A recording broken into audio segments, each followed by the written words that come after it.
We're live. Anybody's going to tune in. I'll wait a couple minutes to see if anybody tunes in really quick. So, this is how to get out of Babylon. And I'm going to talk about a few different things tonight. So I'm going to give it a couple minutes, see if anybody chimes in. Jim or Gadian or any other Sarge out there. Let's see who shows up. I want to get a message out to people. Believers, remnant, chosen ones, however you want to call it. I think the target group is getting smaller and smaller as it is, because I mean, very few people, sign into the lives, of course, because I'm not getting on very often. So, kind of detracts from my, what do you call it? The algorithm. Yeah, my algorithm's not doing good. So, speaking of that, I'd like to ask you, anybody that does see this video, if you would go to the comments I have there.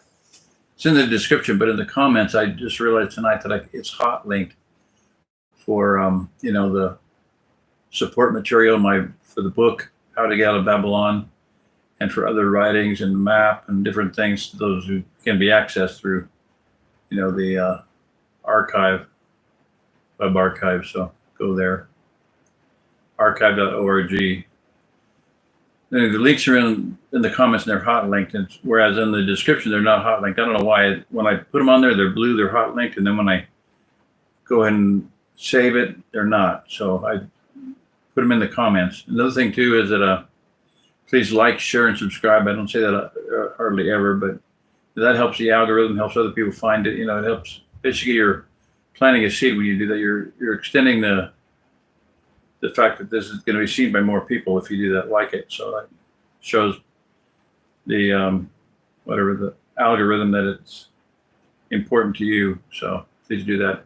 And also in the comment is the links, hot linked for my PayPal address and for the Cash App way to get money to me. And I could really use some help right now, some love.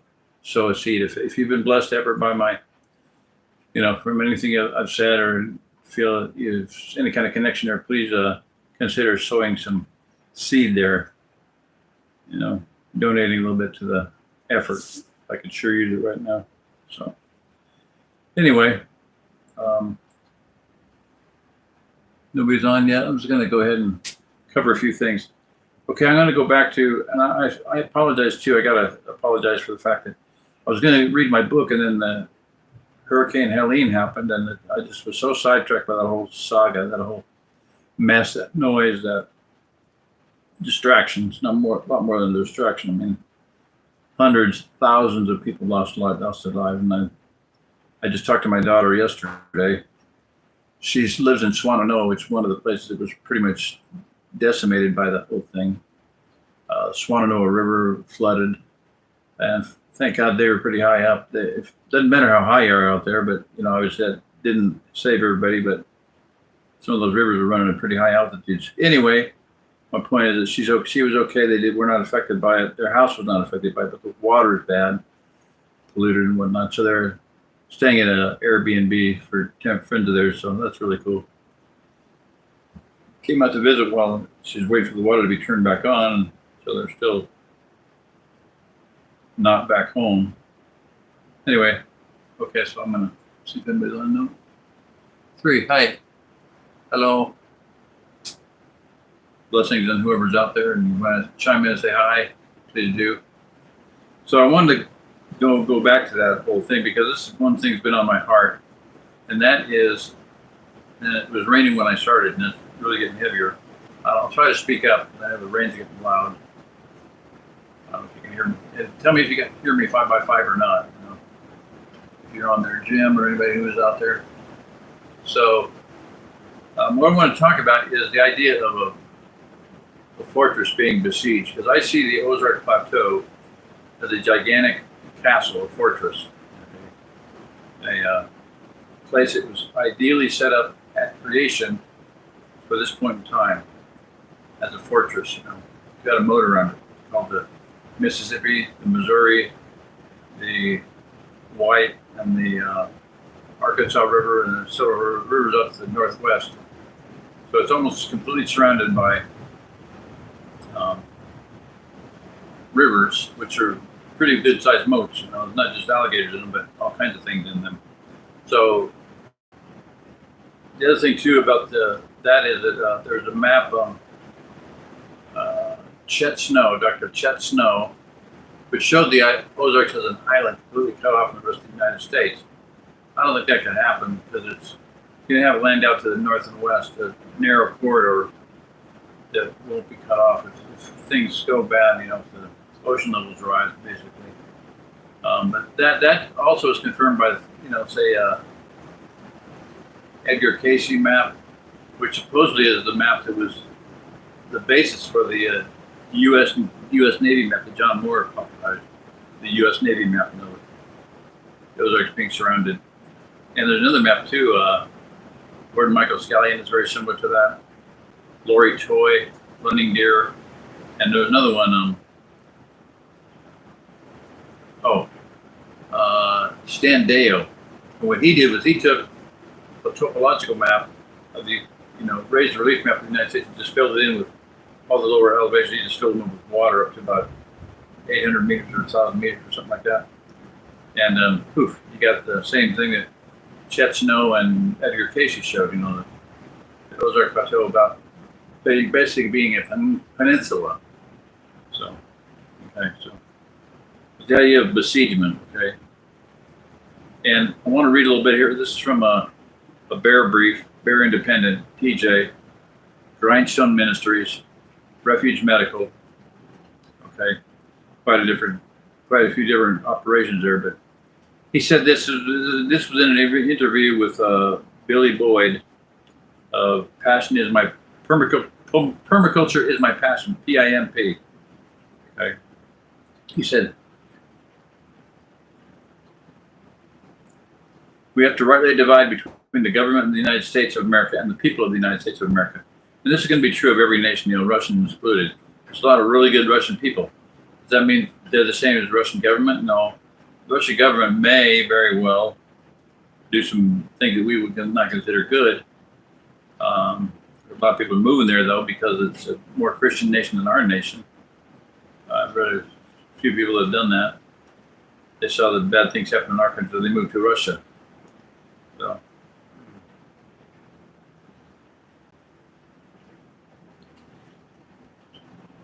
a lot of the people at the county level, the state level, or even the federal level are not bad people per se. They're good people. They're people that live next door to you, live in your community. But that's not to say that the same people that are doing it went into North Carolina and Tennessee to help them out. Those were your people from. One person said the first person that showed up was to help them was from Oklahoma for crying out loud. They were already there.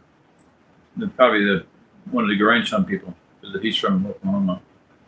All right, so I want to mention that. And then there's another idea here that was with another podcast.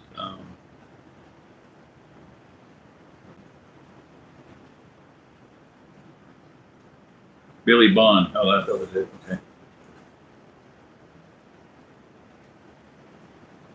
So TJ talks about the fact that there are 10 to 12,000 body bags right around Swananoa. That's how many they used. Right. That's where my daughter lives, Swananoa. There are 10 to 12,000 body bags. Official death toll, 213? Nah, not even close. 10 to 20 foot wall of mud. 30 foot maybe in some cases. They buried thousands of bodies. He said, we're going to be digging up these bodies for 1,000 years before they find them all. One of the bodies ended up in Tennessee.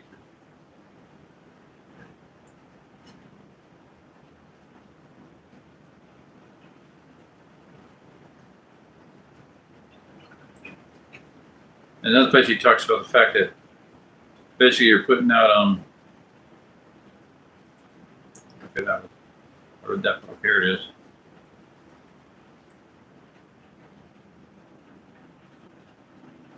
what we're doing here, what he said, he says, what we are in is an asymmetric protracted war against the Federal Emergency Management Agency, FEMA. He says that's not hyperbole, and it's being, on the one side of this war, resources and personnel and intelligence being fought by civilians, a lot of which, were using their own expense, their own money, their own expenses, bringing their own things that they bought out there to help. So he says, calls it a protracted war, against the federal government, FEMA. So I wanted to talk about that, and then I just finished reading a book.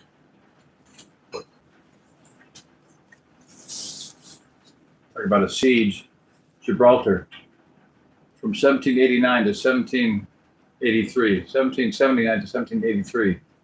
Gibraltar was besieged by the French and the Spanish both. 4 years. How did they survive? Well, they didn't give up. 1779 to 1783. And I talked before about the fact that that's one of the things that contributed to the American Revolution, the success of the Americans in the Revolutionary War. But Gibraltar was a, horrific bombardment, 24 hours a day for long periods of time. 40,000 shells fired, bombs bursting in the air, air bursts, huge bombs. So cannon, mortars, the whole 9 yards. But they had to have water, they had to have food, they had to have protection, whatever protection they could come up with from the bombing. So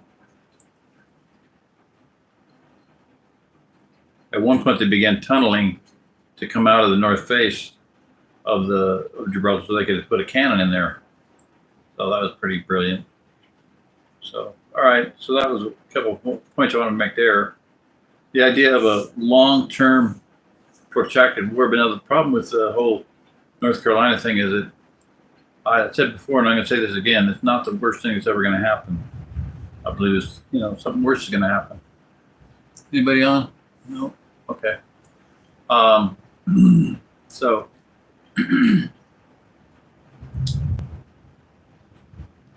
shortly after that, next week, I think it was, I read a thing on the internet that they're going to overfly Missouri, the entire state of Missouri, for mineral resource, looking for minerals, there's Cessnas or whatever, not military, but, they're mapping and they're doing, mineral, probably spectral analysis, whatever you call it, for minerals searching. So that's pretty weird. Are they gonna flood out a bunch of area in Missouri? I don't know. We'll see. So that's one thing I wanted to talk about. See how that plays out in the long run.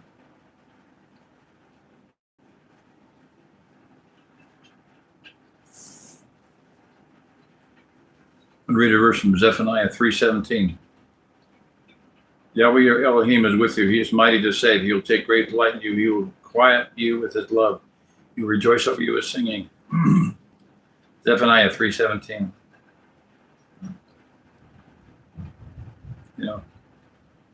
I believe that, Father God has a plan, and, you and I are part of that plan to some degree, whatever degree we're going to be part of that whole larger scenario. And I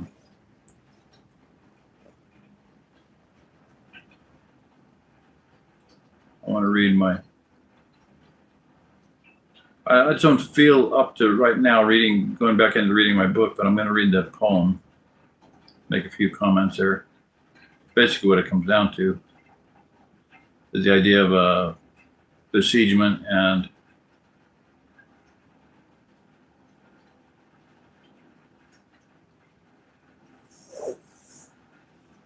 survival in the face of, being surrounded. Because basically what I see is going to happen is that things are going to continue to get worse. More bad things are going to happen.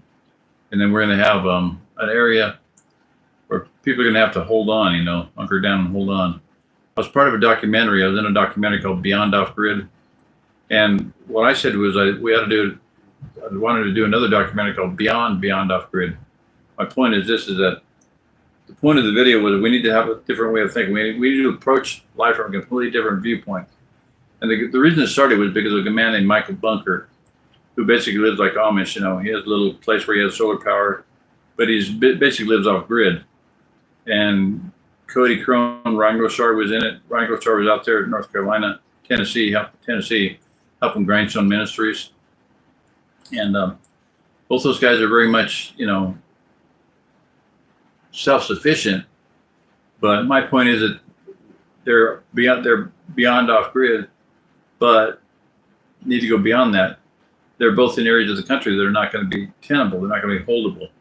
And the whole idea of beyond off-grid started with Michael Bunker saying, "Ceteris paribus," all things being equal, we can do this.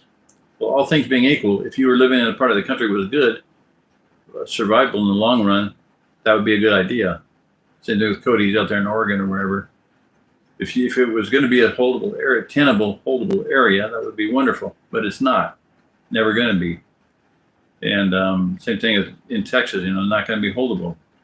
So so my concern, my belief is that people are going to figure it out sooner or later. They might pay with their lives, they might pay with their families' lives, they may lose a lot of what they had or whatever, but they're going to have to be forced to realize, oh, I got to get somewhere where it's safe. Where is that? Well, the same place the Russians have said it was. There's a worldwide movement of Russians, ringing cedars of Russia, and a lot of them are targeting being in or near around Ava, Missouri, because of the fact that it is the center of the safest place on earth. That's in their own words. A woman told me that. That's in their own words. Well, you know, like I said, they were quoting me from one of my emails or videos or whatever way back when. So the other, there's a lot of Russians here that escaped persecution in Russia, you know, back when 70s and 80s, before the Berlin Wall came, you know, before the wall came down, before the Russian Empire, quote unquote, you know, fell apart. Anyway, my point is that both of those groups, you know, the ringing cedar people are not even Christians in any way, shape, or form. They're Vedic Russian. They're ancient. Go back to like Rig Veda and you know, old Hindu ideas, Vedic writings. But the Christians were, you know, they had all these prophecies in their group that said that the ocean levels were going to rise and they needed to get to inland at the higher ground, so they came to the Ozarks. Pretty weird, huh? Well, I think that's going to happen. People are going to realize that sooner or later, most of them being later. I think a lot of those people are going to come here on foot because they're not going to be able to be a breakdown in communication on roads. And again, you know, what happened in North Carolina, no communication. You know, one group, they had a 5-watt Baofeng radio to communicate with the outside world. That was it. One guy was there.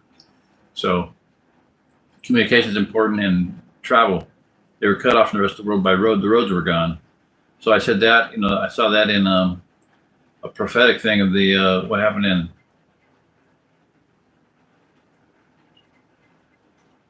Wisconsin. What was that city? Come on. Right on the tip of my tongue. Right on the tip of my tongue. Michelle Pfeiffer played a photographer.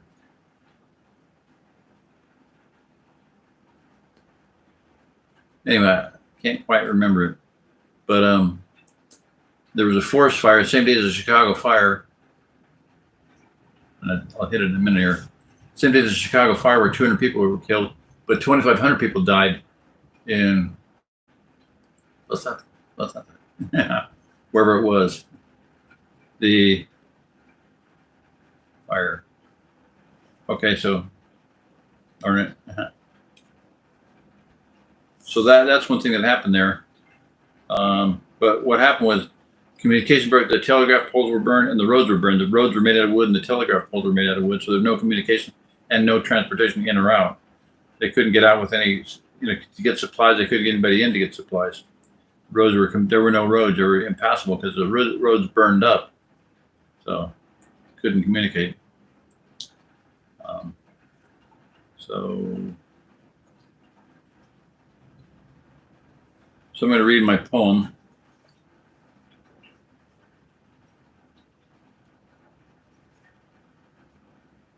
About Taoshan.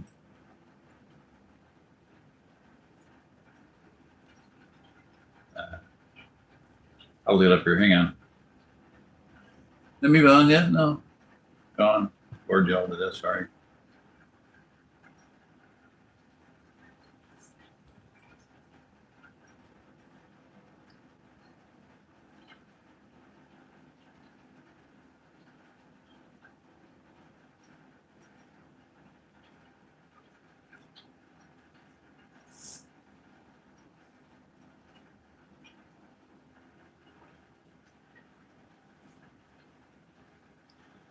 Fire in Wisconsin, same day as the Chicago fire.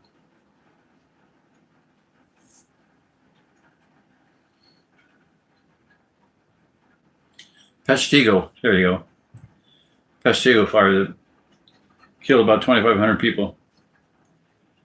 Destroyed about 1.2 million acres, including the cities of Peshtigo, Holland, Manistee, and Port Huron. The deadliest forest fire in American history, because entire families were killed. In some cases, bizarre stories from that fire, but I'm not going to start to go into them. So anyway, that was a fire at Peshtigo, yeah. Peshtigo, however, I might have said that wrong. So I'm going to read my poem, and then I'm going to call it good for tonight. And again, in the comment section is my links for my book, the other writings that I had, map of the Ozark Plateau, and links for PayPal and for Cash App to donate or show money into the ministry. If you would do that, I'd appreciate it. Okay, so Alas Babylon. Now understand, I wrote this in about the year 2000, 2001, right in there. And at the time I wrote this, I say things in here that I didn't even know were true. I didn't even know existed, like the Ozark Plateau. Didn't know it even existed when I wrote this. I don't say it by name, but I talk about borders. Okay, so I'm going to read this. Very prophetic in a lot of ways. Alas, Babylon. In wrath remember mercy, the prophet Habakkuk pled. Their judgments are our blessings, is how that could be read. Were not 3 million people by plagues from Egypt freed? May we by Yahweh's catastrophes from Babylon thus lead. Okay, so in other words, the judgments on the world were blessings for the people of God. So when Babylon falls, it's going to be a blessing for the rest of the world, because that's what's corrupting the world and poisoning the world. Jezebel's poisoning the blood of the nations with pharmakia. Okay, yes, it would be wise to heed the writing on the wall. Relocate our families before the empires fall. America is an empire. I didn't know that at the time. I was given a book called Civil War II by Tom Chittum. I read that after I wrote this.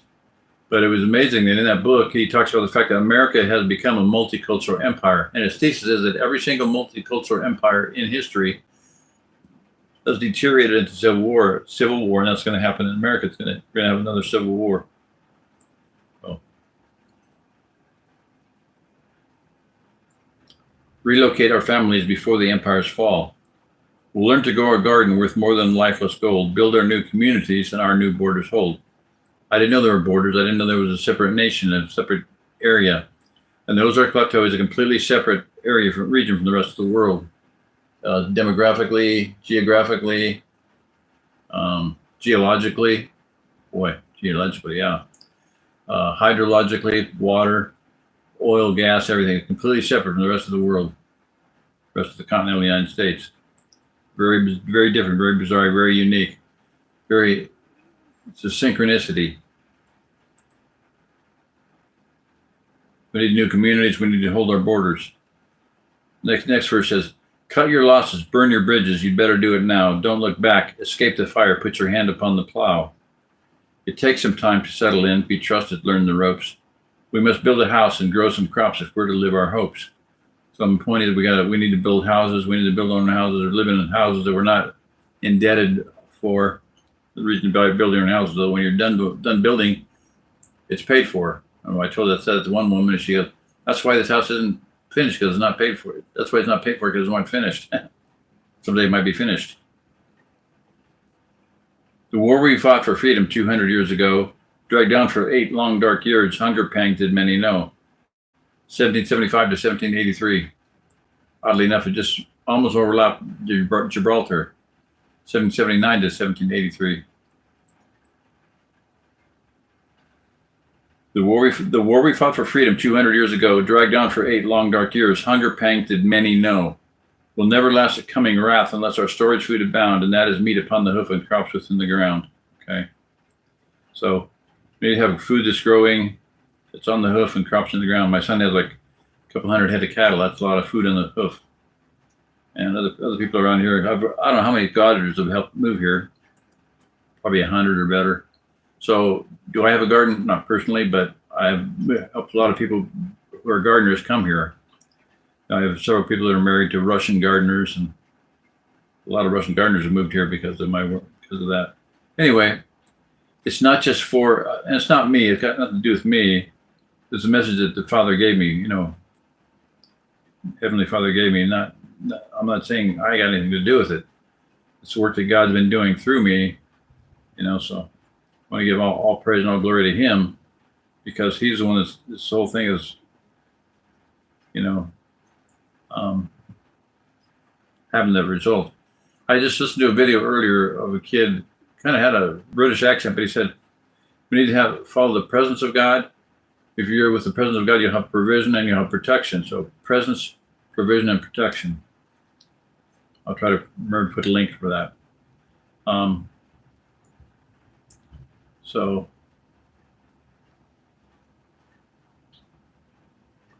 the Father's the one doing this. And I watched a video too of look up Corrie Ten Boom. Somebody put up a video just recently. Let's see if I can find the name of it here real quick. Very interesting.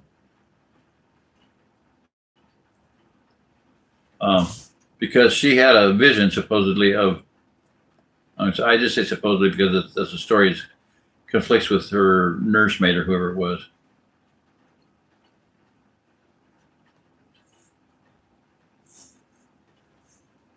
See if I pulled it up really quick.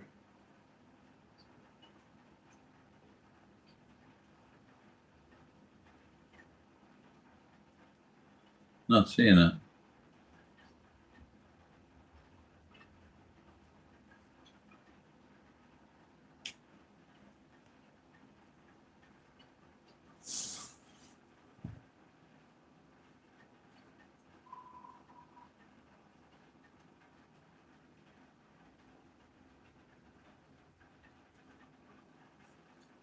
Circle of Fire.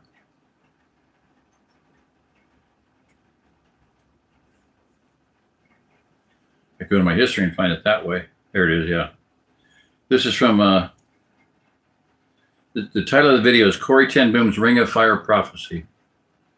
Corrie Ten Boom's Ring of Fire Prophecy and David Wilkerson's NW Arkansas, Northwest Arkansas Prophecy is coming true now. The channel is Blue Tap, whoever that is. Okay, so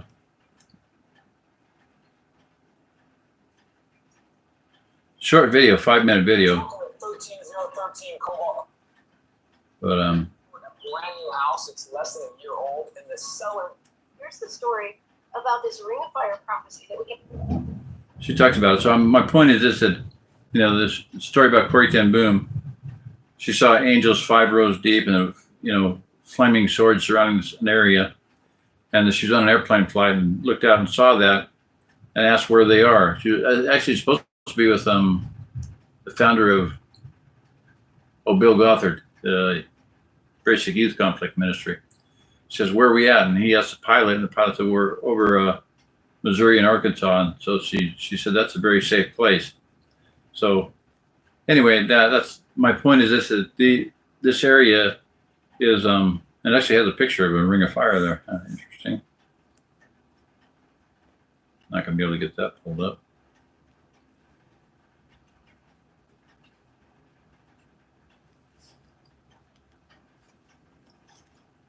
rocket that is. I don't know. I'm gonna hold it up here. You can try this. I could make a big screen, but then it would go away. It would see that circle there. That's what the video looks like. So my contention is this, and I just see things that have been happening for decades. And she mentions in the comments down here under that video, the newsletter called the Corner Gathering, which was published for 7 years, 27 issues, quarterly. So every 4 times a year, this came out by a lady named Julie Turner. She later got married, being Julie Turner Harms, but Julie Turner, 27 issues quarterly. So span about 7 years. 4 times 7 is 28. So 27. The 27th issue was the last issue. So quarterly, and the whole thing, it was just one theme. Every issue is all full of testimonies or stories of people how they got to Northwest Arkansas, northwest corner of Arkansas gathering, Corner Gathering, got it? So the Corner Gathering, and people who were, said like, oh, I don't know, I don't know what happened. I went to sleep in Indiana, woke up in Arkansas, it happened so fast. My head was spinning. So, but what I'm saying this is that God has been bringing people there for many here in this area for decades. You're talking about Navy SEALs, Green Berets, Pastor Joe Fox, John Moore tells people to move here. Joel Skousen, for whatever his book is worth, he doesn't say it's a bad place. He kind of recommends it, although he gives way too many places any kind of credence at all, unfortunately. It's supposed to be a strategic guide to relocation in North America. It should be called a tactical guide to relocation in America, because it's not strategic at all. Anyway, I've heard of some people going up to the Pacific Northwest. Not good at all. So this area is going to be a safe haven, safe region. Watch this video. Ring of Fire Prophecy. Corey Ten Boom's Ring of Fire Prophecy. The subtitle there is Join Hands with Heaven with Blue Tap, whoever that is. Like a lady's name or title, I don't know. So there you go.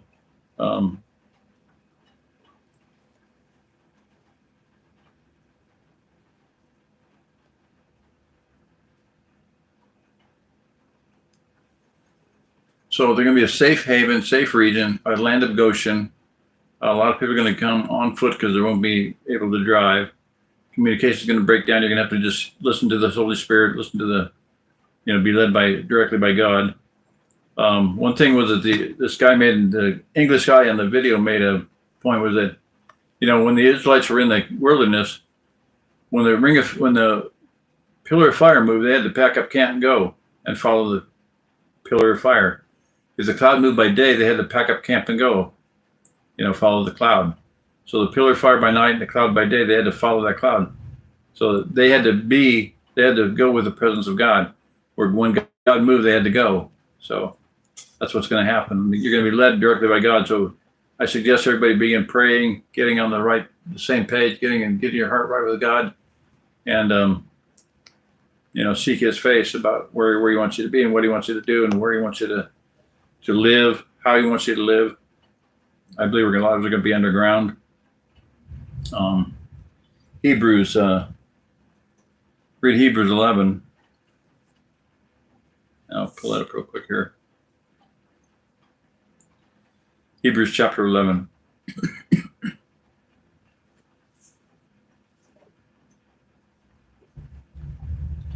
Hebrews chapter 11.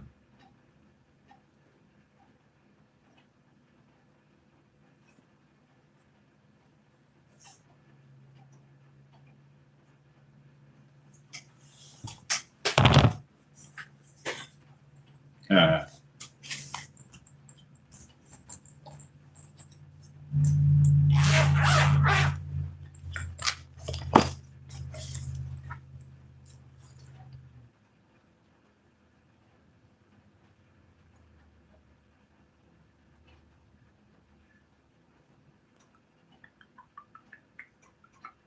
7, 8, 9, 10, 11. Okay.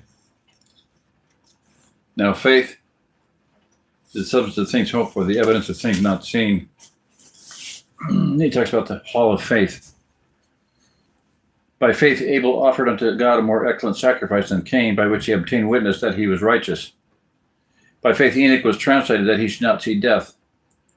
Without faith it is impossible to please him, for he that cometh to God must believe that he is, and that he is a rewarder of them that diligently seek him. By faith Noah, being warned of God of things not seen as yet, moved with fear, prepared an ark to the saving of his house. That word warn means to have a business, So, but it goes on talks about Abraham. Look for a city whose builder and maker was God. But here's the part I want to read, is that these all died in faith, not having received the promises, but having seen them afar off, and were persuaded of him and embraced them, and confessed that they were strangers and pilgrims on the earth.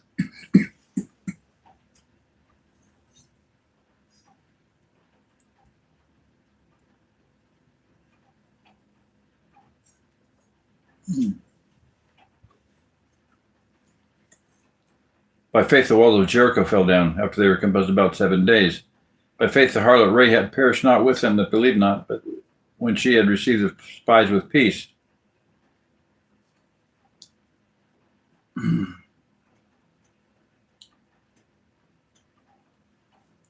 Others had trial of cruel mockings and scourging, bonds of imprisonment. They were stoned, they were sawn asunder, they were tempted, they were slain with the sword, wandered about in sheepskins and goatskins, being destitute, afflicted, tormented, of whom the world was not worthy. They wandered in deserts and in mountains and in dens and caves of the earth. That's the verse I want to read there. Of whom the world was not worthy, they wandered in deserts and in mountains and in dens and caves of the earth. And all these, having obtained a good report through faith, received not the promise. Okay, they had faith. So my point is that, I believe we're going to have to have faith and, endure to the end. And maybe living in caves and rocks and holes in the ground. I think that'd be a very good thing to live with. If you have bombardment, heat, cold, being underground is a very good place to be. So protects from heat, protects from cold, and protects it from forest fire, whatever. Not flood, but unless you're in an ideal situation at the top of a hill. So anyway, that's about it. Nobody ever signed in. Okay, well, like I said, please like, share, and subscribe if you see this channel. I'm going to send out links for this video by email to a lot of people I know. So please listen to it.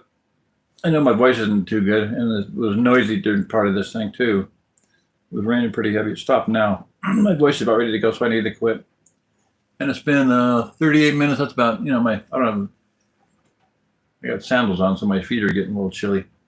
Anyway, so God bless everybody. Lord be with you. Like I said, please like, share, subscribe, and look at the comments. The links will be there for the other writings and the book and the map and website, whatnot, on archive, web archive, and links for my PayPal and Cash App. So yeah, I've been blessed by anything I've said, and please consider, and be praying for me too. But I'm going through some things. Interesting time, my friend. Interesting time. Yeah. Okay. Anyway, yeah. Bless everybody. Thank you. Just be encouraged. Be helped. Be blessed.